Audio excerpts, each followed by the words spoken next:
नमस्कार,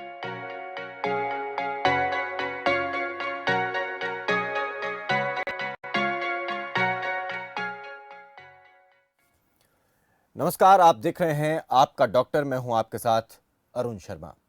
आज हम बात करेंगे एक ऐसे रोग के बारे में जो आज के इस समय में बहुत ही आम हो गया है और बहुत सारे मरीज जो हैं उसकी तादाद इस रोग का तादाद जो है बहुत सारे मरीजों में अब बढ़ गई है।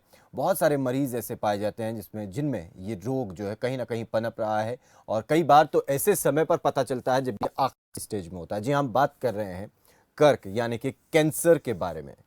कैंसर जिस तरीके से अपने पैर फैला रहा है, पसार रहा है, वो काफी चिंताजनक भी है। लेकिन इसके इतर दूसरी बात यह भी है जिससे थोड़ी राहत जरूर मिलती है कि अब कैंसर का इलाज भी बहुत ज्यादा आसान हो गया है और बहुत ज्यादा पहुंच में हो गया है और बहुत ज्यादा कम खर्चे में भी हो गया है। अब आम लोग जो है अगर कैंसर होता है तो उसका इलाज आसानी से करवा सकते हैं। अब ये ऐसी बीमारी नहीं कि जिसका इलाज नहीं है, लेकिन उसके पीछे शर्त ये कि आपको अगर समय पर इस रोग के बारे में पता चल जाए। लेकिन क्या हो कि अगर आप लेट हो गए हैं और आपको बहुत देर बाद पता चला, बहुत लास्ट स्टेज पर जाकर के पता चला है, तो क्या तब भी इसको ठीक किया जा सकता है? बहुत से ऐसे सवाल आपके मन में भी और भी होंगे। इन सवालों को भी लेंगे और हमारे भी कुछ सवाल हैं उनके बारे में भी बात करेंगे। लेकिन आज जब हम बात करेंगे इस बीमारी के बारे में, इस रोग के बारे में, तो एक खास पैनल भी हमारा डॉक्टर्स का एक खास पैनल भी हमारे साथ जुड़ेगा। उनसे भी हम बात करेंगे। लेकिन जिस तरीके से सरकार स्वास्थ्य के क्षेत्र में काम कर रही है वो काफी सराहनीय है। सरकार जिस तरीके से लोगों के लिए स्वास्थ्य के क्षेत्र में अब ज्यादा जोर दे रही है, खासतौर पर देखा कि कोरोना काल के दौरान जिस तरीके से हमारा हेल्थ इंफ्रास्ट्रक्चर को की जरूरत महसूस हुई और ज्यादा मजबूत करने की, सरकार ने तुरंत उसे और ज्यादा मजबूत करने की तरफ कदम उठाया और हर सीएचसी पीएचसी तक जाकर के सुविधाओं को देने का काम किया है ताकि मरीज को अपने घर के पास, अपने गांव में ही वो सुविधाएं मिल जाएं जो बाहर किसी सरकारी या जिला अस्पताल या किसी निजी अस्पताल में जाकर के मिलती हैं। तो सामान्य बीमारियों के लिए लोगों को अपने गांव से, अपने मोहल्ले से बाहर भागने की जरूरत नहीं, उनको अपने नजदीक ही सारी सुविधा मिल जाए। इसके लिए सरकार लगातार प्रयासरत है। लगातार कर्मचारियों की, हेल्थ वर्कर्स की संख्या बढ़ाई जा रही है। इसके अलावा और भी कई ऐसी स्कीम्स हैं, कैशलेस हेल्थ कैशलेस स्कीम हो या फिर आयुष्मान भारत योजना हो, इसके जरिए भी लोग सुविधा ले सकते हैं।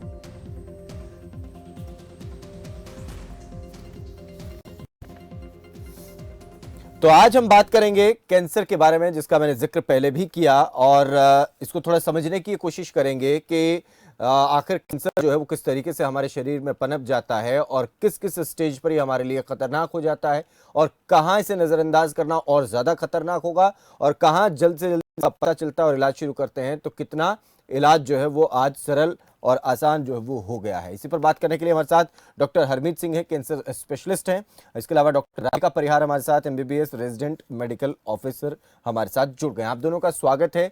सबसे पहले डॉक्टर हरमीत, मैं आपसे ही जानना चाहता हूं, आप हमें बताएं और हमारे तमाम दर्शकों को भी समझाएं कि कैंसर को लेकर जो जागरूकता होनी चाहिए हर किसी व्यक्ति में, वो कितनी और किस तरीके से होनी चाहिए और किस तरीके से लोग जो है इस बीमारी से बच सकते हैं, और अगर हो जाती है ये बीमारी या कहीं किसी स्टेज पर डिटेक्ट होती है तो किस तरीके से आज के समय में कैंसर को लेकर पूरी दुनिया में ही नहीं बल्कि भारत में भी और हमारे स्टेट में भी जो इसका इलाज है वो सरल हो गया है, आसान हो गया, हमारी पहुंच में हो गया है।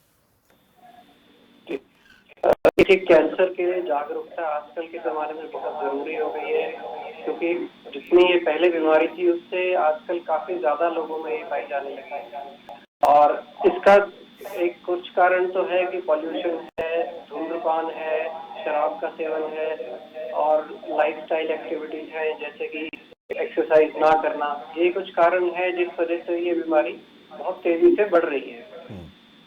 तो इससे बचने के लिए जो हमारे है उपाय हैं कि टाइम से अगर हमें कुछ ऐसे लक्षण होते हैं कैंसर के जो हमें बता सकते हैं कि कैंसर की कहीं ना कहीं शुरुआत हो रही है, जैसे कि एक लंबी टाइम से खांसी जो ठीक ना हो, 3 से 4 हफ्ते बिना कारण की खांसी है, वजन में कमी आना, आवाज में बदलाव, कोई या गांठ महसूस होना शरीर में जो काफी टाइम से पड़ी है और अभी एकदम से उसमें जो तेजी से उसका साइज बढ़ रहा है, और खांसी में थूक में खून आना, लैट्रिन के रास्ते पेशाब में खून आना, ये कुछ लक्षण हैं जिससे हमें पता लग सकता है कि कैंसर शरीर में हो सकता है। तो इसके लिए हमें जितनी जल्द से जल्द हो सके एक मेडिकल ऑफिसर की मदद लेनी चाहिए, उनसे कंसल्ट करना चाहिए जो एक्सपर्ट हो कैंसर को डायग्नोज करने को, ताकि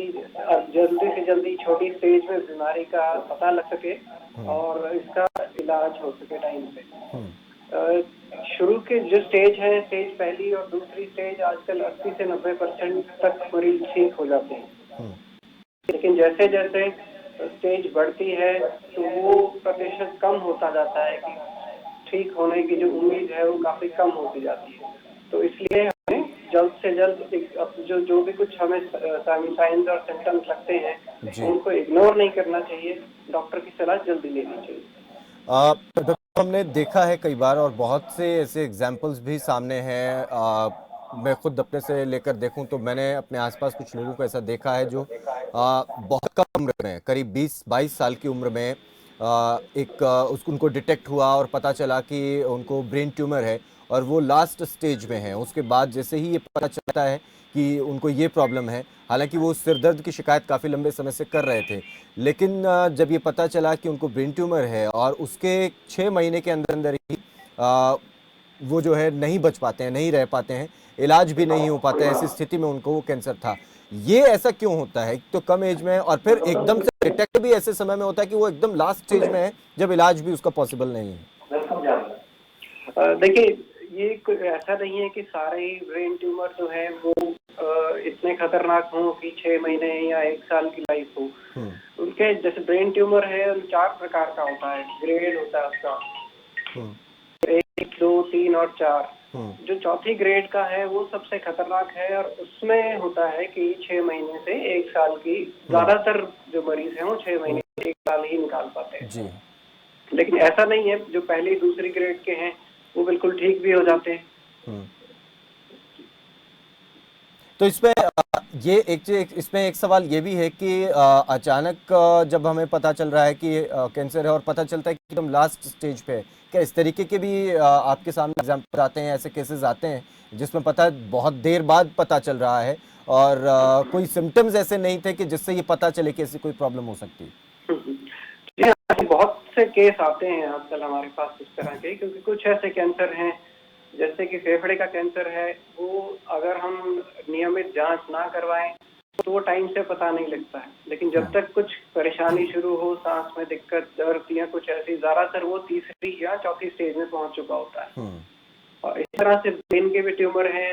ब्रेन में हालांकि पता चल जाता है कि कुछ ना कुछ दौरा पड़ना, सर में दर्द होना, उल्टी होना, ये लक्षण होते हैं, लेकिन ये होता है ब्रेन का, जैसे कि मैंने बताया, चौथी ग्रेड का जो ट्यूमर है वो होता ही इतना खतरनाक है कि अगर वो जल्दी पता चल भी जाए तब भी उसका जो है इलाज पूरी तरह से संभव नहीं है। बिल्कुल, इसमें और भी बहुत सारी चीज़ें हैं जो हमारे दर्शकों के लिए जानना ज़रूरी है और खुद हमारे लिए भी, सबके लिए जानना ज़रूरी है, क्योंकि अपने हेल्थ के लिए अगर कोई कंसर्न रहेगा तो निश्चित तौर पर अपने आप को स्वस्थ रख सकता है। डॉक्टर राधिका, आपसे मैं समझना चाहता हूं कि आजकल किस तरीके से कैंसर ने हमारे बीच में अपनी ऐसी जगह बना ली है, क्योंकि जिस डॉक्टर साहब भी कर रहे थे कि बहुत ज़्यादा केसेस अब आने लगे हैं, लेकिन हाँ, दूसरी तरफ एक अच्छी बात या सही बात कहें तो ये भी है कि अब इसका इलाज भी काफ़ी हद तक जो है हो गया है। डॉक्टर साहब ने भी जिक्र किया कि 80 to 90% लोगों को बचा लिया जाता है, इलाज हो जाता है, सक्सेसफुल रहता है। आप कैसे इस प्रॉब्लम को, इस बीमारी को देख रहे हैं अपने आसपास?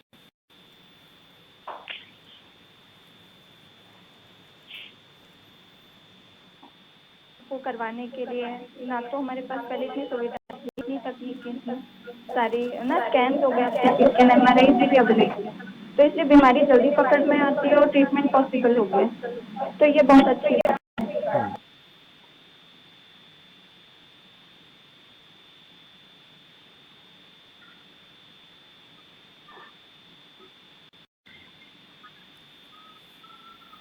ठीक है डॉक्टर राधिका, आपकी आवाज़ हमें मिल नहीं रही है। मैं अपनी टेक्निकल टीम से गुजारिश की वो तुरंत इसे सही करें, फिर हम आपके पास लौटेंगे। डॉक्टर हरमीत, एक चीज़ और मैं जानना चाह रहा था इसके पीछे जैसे आपने बताया कि बहुत सारे रीज़न हैं कि ये बीमारी जो है हमारे देश में बहुत ज़्यादा फैल रही है। लाइफ़स्टाइल का ख़राब होना भी और पॉल्यूशन भी और हमारे खाने में भी काफ़ी हद तक पॉल्यूशन का होना, पेस्टिसाइड्स का होना, वो भी इसके पीछे रीज़न बताए जा रहे हैं। अर्ली आप हमें थोड़ा बताएं कि हम अपने लाइफ़स्टाइल में किस तरीके के चेंजेस करें ताकि हम इस अगर ये शरीर में कुछ है इस तरीके की चीज़ तो वो हमें परेशान ना करे या हमें उस स्टेज पर ना ले आए जिससे हमें बाद में काफ़ी दिक्कत हो। जी, देखिए लाइफस्टाइल के जो चेंजेस हैं कुछ तो है, अपनी डाइट में चेंजेस करनी चाहिए।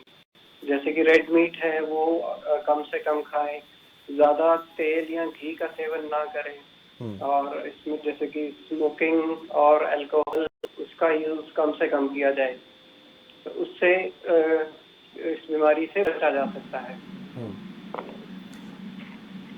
और किस तरीके से डॉक्टर साहब ये कैंसर जो है वो हमारे सामने आ रहा है और क्योंकि जिसका जिक्र अभी मैं भी ये कर रहा था और मैं ये भी जानना चाह रहा था कि ये किस किस रूप में और कहाँ कहाँ बॉडी के किस किस पार्ट में कैंसर होता है, क्योंकि कई बार ये भी कहा जाता है कि कैंसर जो है वो हमारे शरीर में कुछ ऐसी चीज़ें हैं जो डेवलप हो जाती हैं या वो ख़राब होने लग जाती हैं, एक सूजन आ जाती है। इसको अगर थोड़ा सा आप एलिबरेट कर पाएँ या समझा पाएँ एक साधारण भाषा में इसे डॉक्टर साहब।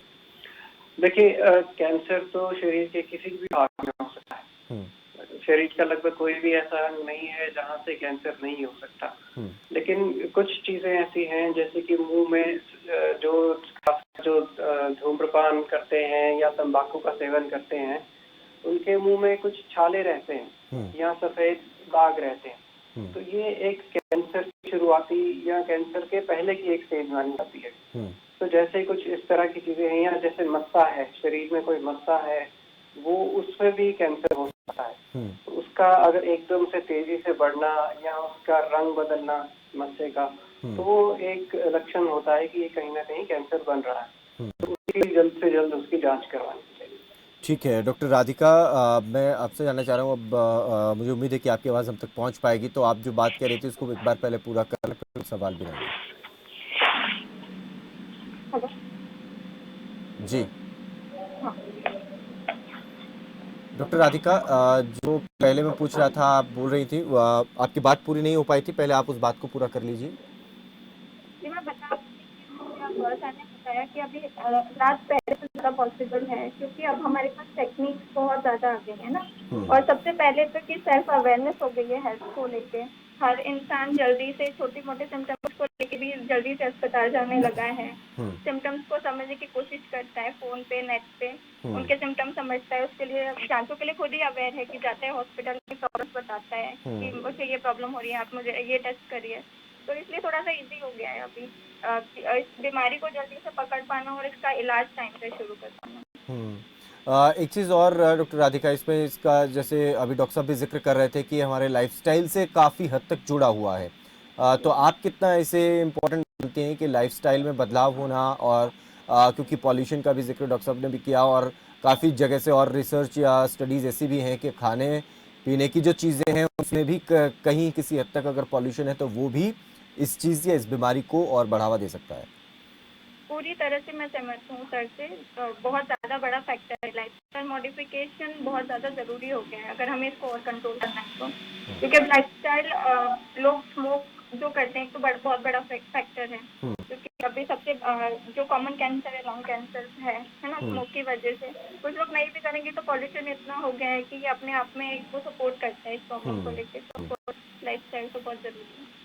बिल्कुल ये बहुत ज़रूरी है। अब इसके थोड़े से इलाज के बारे में बात कर लें डॉक्टर हरमीत, तो किस तरीके से अब इलाज जो है वो पॉसिबल है और कहाँ तक टेक्नोलॉजी ने और मेडिकल साइंस ने अब इसमें तरक्की कर ली है, हम कहाँ तक पहुँच चुके हैं कि अब किस स्टेज तक अगर कैंसर आता है और हम किस तरीके से इलाज कर पा रहे हैं।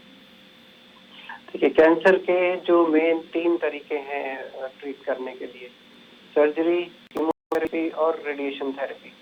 आजकल इनमें इतनी एडवांसमेंट्स आ गई हैं कि पेशेंट्स, जैसे कीमोथेरेपी जो जिस तरह से पहले लगती थी, तो पेशेंट को बहुत परेशानी होती थी, उल्टियाँ होना, मुंह में छाले होना, दस्त लगना। पर आजकल इतनी एडवांस्ड कीमोथेरेपी हैं जिनके साइड इफेक्ट्स इतना के बराबर हो गए। इसी तरह से सर्जरी की ऐसी टेक्निक्स हैं, लेजर गाइडेड है या रोबोटिक सर्जरीज हैं, या लैप्रोस्कोपिक सर्जरी है, जिसमें कि कम से कम साइड इफेक्ट्स के साथ कैंसर को निकाला जाता है।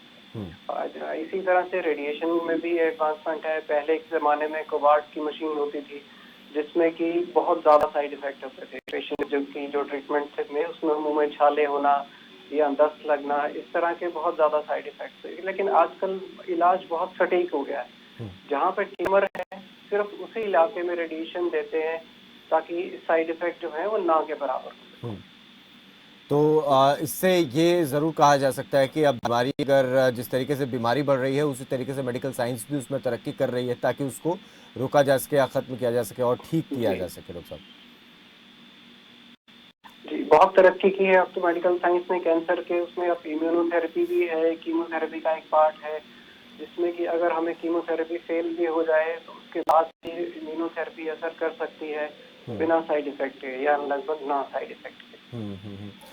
डॉक्टर राधिका, ये इसी पॉइंट पर मैं आपसे भी चाहता हूँ कि आप इस पर बताएं कि किस तरीके से जो इलाज, जैसा आप भी कह रहे थे कि टेक्नोलॉजी इतना एडवांस हो गई है, लोग अब जागरूक हैं कि उन्हें कुछ भी सिम्टम्स लगते हैं, उन्हें कोई प्रॉब्लम लगती है तो गूगल पर जाकर वो चेक करते हैं या फिर डॉक्टर से कंसल्ट करने के लिए चले जाते हैं। लेकिन एक बड़ा वर्ग, एक लार्ज ग्रुप ऐसा अभी भी है जो उतना अवेयर नहीं है चीज़ों को लेकर के, और हम देखते हैं कि उस लार्ज ग्रुप में बहुत सारी प्रॉब्लम्स हैं और जिसमें अर्ली डेथ रेट जो है वो भी हम देखते हैं। देखिए, अवेयरनेस तो अभी गवर्नमेंट अपनी तरफ से सारे छोटे लेवल पे भी ट्राई कर रही है ना, कि पीएचसी सीएचसी लेवल पे अवेयरनेस के लिए वर्कर्स को बोल रही है, पेशेंट को जाके, जैसे गांव में ये होगा, अगर किसी को बहुत ज्यादा स्मोक तो बहुत कॉमन सी बात हो गई है, अगर खून आ रहा है सिस्टम में, ब्लीड हो रही है, स्टूल भी ब्लीड है, कोई भी सिम्टम है, तो इन चीज़ों के लिए भी अवेयर किया जा रहा है। तो यही लेवल पे हम अभी तो ट्राई कर सकते हैं, क्योंकि उन तक मैसेज पहुंचाना काफ़ी डिफिकल्ट है अभी। अभी अभी डॉक्टर राधिका, जैसे आपने कुछ एक सिम्टम्स बताए हैं, मैं चाहता हूं कि अगर आप कैटेगरी वाइज थोड़ा सा इसको बता पाएं, जो हमारे दर्शक हैं वो सुने और समझें कि अगर कोई भी सिम्टम या उनको या उनके आसपास किसी को भी अगर इस तरीके के हैं तो उसको वो ज़्यादा सीरियसली लें। अगर आप थोड़ा कैटेगरी वाइज इसको समझा सकें।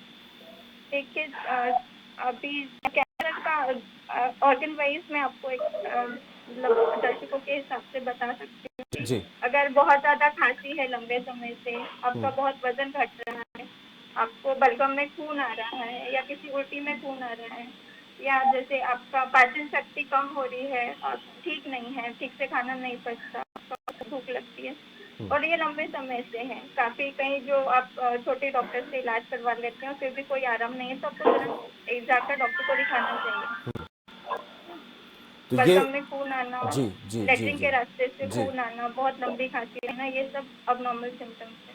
बिल्कुल। और हमारे तमाम दर्शक भी जिस कार्यक्रम को देख रहे हैं, डॉक्टर हरमीत, डॉक्टर राधिका, जो बहुत ज़्यादा ज़रूरी चीज़ें हैं जो कैंसर के रोग ही नहीं बल्कि और तमाम दूसरी कोई और भी समस्या अगर है, कोई भी सिम्टम अगर आपको होते हैं तो आप डॉक्टर से ज़रूर कंसल्ट करें। इसके अलावा अपने लाइफस्टाइल को भी ज़रूर अच्छा बना करके रखें ताकि किसी तरीके की जो बीमारियां हैं वो आपके शरीर में पनपने ही ना पाएँ, और अगर पनपे तो आपका शरीर उनसे लड़ने के लिए पूरे तरीके से तैयार रहे। डॉक्टर हरमीत, इसमें आगे और कौन सी ऐसी चीज़ें हैं, क्योंकि ये ऐसा टॉपिक है, क्योंकि आप लोग इसके स्पेशलिस्ट हैं, तो मैं आपसे ही और जानना चाहता हूँ कि कौन सी ऐसी चीज़ें जो हमें आगे से खुद बढ़कर इसके बारे में समझने की ज़रूरत है, और ऐसी जो और चीज़ें कि ये किस किस रेट से जो है वो फैल रहा है कैंसर, और किस रेट से अब चीज़ें इसके पेशेंट्स जो हैं वो सामने आ रहे हैं, और किस तरीके से और किस रेट से हम इसे ठीक भी कर पा रहे हैं। देखिए, एक जो बहुत जरूरी चीज है, आज अभी जो कैंसर के मरीज हैं उनके लिए कैंसर के इलाज के प्रति जो धारणाएं हैं वो कुछ गलत है। अब तक की कुछ भी जो मेन जो हमारे इलाज है, सर्जरी, कीमोथेरेपी या रेडिएशन, अभी भी जो मरीज है उनसे डरते हैं। इसलिए वो अपना इलाज कहीं अपने लोकल डॉक्टर के पास या सिर्फ उनको जो अपने सिम्टम है वो इग्नोर करते हैं, उन पर ध्यान ही नहीं देते। और पता डायग्नोज होने के बाद भी, क्योंकि कुछ इलाज ऐसे हैं जिसमें कि शरीर के किसी भाग को निकालना पड़ता है, हाँ, कैंसर के निकालने के लिए, तो वो इसलिए इलाज के लिए अस्पताल में नहीं आता है कि वो उस इलाज से डरते हैं। लेकिन ये नहीं समझ पाते कि वो एक शरीर के किसी अंग को बचाने के लिए अपनी जान को खतरे में डालते हैं।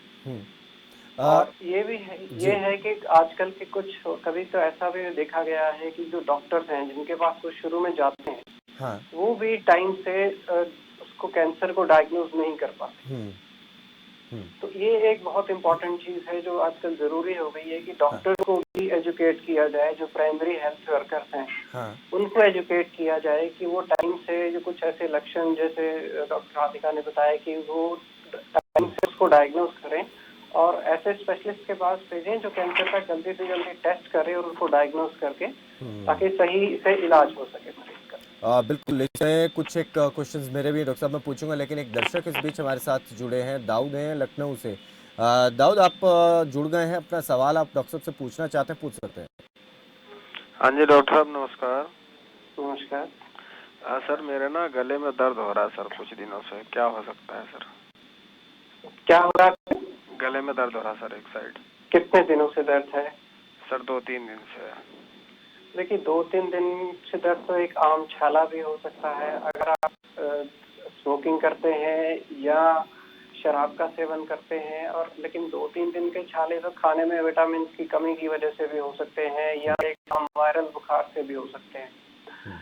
छाले अगर गले में लगभग 2 से 3 हफ्ते तक भी ठीक ना हो तब हमें चिंता करनी चाहिए कि हमें किसी स्पेशलिस्ट को दिखाएं, गले वाले डॉक्टर से चेक करवाएं। 2 से 3 दिन के छाले ठीक, एक आम छाले को ठीक होने में 4 से 5 दिन लग जाते हैं। अच्छी डाइट लें तो उसी से आपका शायद ठीक हो जाएंगे। चलिए, शुक्रिया, आप जुड़े, अपना सवाल आपने पूछा। डॉक्टर साहब, मैं ये जानना चाह रहा था, जैसे आपने एक बहुत महत्वपूर्ण बात बताई कि इसमें आजकल लोग जो हैं डरते हैं। इलाज है, संभव है, लेकिन उससे कहीं न कहीं एक डर अभी भी है, लोगों को बहुत सारे क्वेश्चंस लोगों के दिमाग में रहते हैं। इसमें एज फैक्टर कितना काम करता है कि मान लीजिए कि बहुत ज़्यादा बड़ी एज में कोई पेशेंट है, तो वहाँ पर भी क्या वो भी इलाज जो उसका भी क्या सफल हो सकता है, या और ज़्यादा और इश्यूज़ के साथ हो सकते हैं? देखिए एज जैसे जैसे बढ़ती है इश्यूज आते हैं, लेकिन ऐसा नहीं है कि बढ़ती एज में इलाज संभव नहीं है। हाँ। हम लोग जो है अपने हॉस्पिटल में 80 से ऊपर की उम्र के लोगों का भी सफल इलाज करते हैं। काफी मरीज ज्यादातर ठीक होते हैं। तो इलाज को थोड़ा सा मॉडिफाई किया जाता है एज के हिसाब से। ये नहीं है कि जो हम 50 साल की उम्र में जो इलाज करेंगे वही का वही इलाज 80 साल की उम्र में भी या उससे ऊपर में दिया जाएगा। इलाज को थोड़ा सा मॉडिफाई किया जाता है कि ऐसे साइड इफेक्ट हो जो वो सहन कर पाए और जो उनकी आगे लाइफ है वो बिना सिम्टम के, बिना किसी तकलीफ के अपनी वो ले जा सके। ये बहुत महत्वपूर्ण है, और जितने भी दर्शक हमारे इस कार्यक्रम को देख रहे हैं, सुन रहे हैं, तो ये ज़रूरी है हमें समझना कि हम अपने शरीर के साथ, अपने हेल्थ के साथ किस तरीके से चीज़ों को बेहतर कर सकते हैं, वो जानना बड़ा ज़रूरी है। डॉक्टर राधिका, जो अभी डॉक्टर साहब बता रहे थे, क्या आपको भी लगता है कि लोगों के बीच में अभी भी थोड़ा सा क्वेश्चन मार्क है कि इलाज जब करवाएंगे उससे कहीं डर जैसी चीज़ें हैं, या ऐसी चीज़ें अभी भी उनके दिमाग में हैं जिससे निकलना बहुत ज़रूरी है? बिल्कुल है। अभी पेशेंट्स बहुत सारे ऐसे होते हैं, जैसे आप बता रहे थे, बहुत बड़ा पार्ट है इंडिया का जो अभी भी अवेयर नहीं है। अब इसमें क्या होता है, कभी डायग्नोज भी हो गया, उन्हें टाइम पे ये भी पता चल गया कि कैंसर है, तो वो वहीं गिव अप कर देते हैं। तो इससे अभी इस बीमारी का तो कोई इलाज ही नहीं है, इसमें तो पेशेंट ठीक ही नहीं होगा, तो वो लंबे टाइम तक पेशेंट का इलाज ही नहीं करवाते हैं। फिर जब पेशेंट की तबीयत बहुत ज़्यादा बिगड़ जाती है, जस्ट लाइक साइड की जब स्टेज 4 आ जाती है, जब पेशेंट का कुछ नहीं हो पाता, तब जाके वो लेके आते हैं, तब सब कुछ सिचुएशन हाथ से निकल चुकी होती है। तो ये है कि ये बहुत ज़्यादा ज़रूरी है कि मरीजों को ये समझाना अभी के टाइम पे कि अगर बीमारी पता चल रही है तो उसी टाइम से इलाज शुरू करो।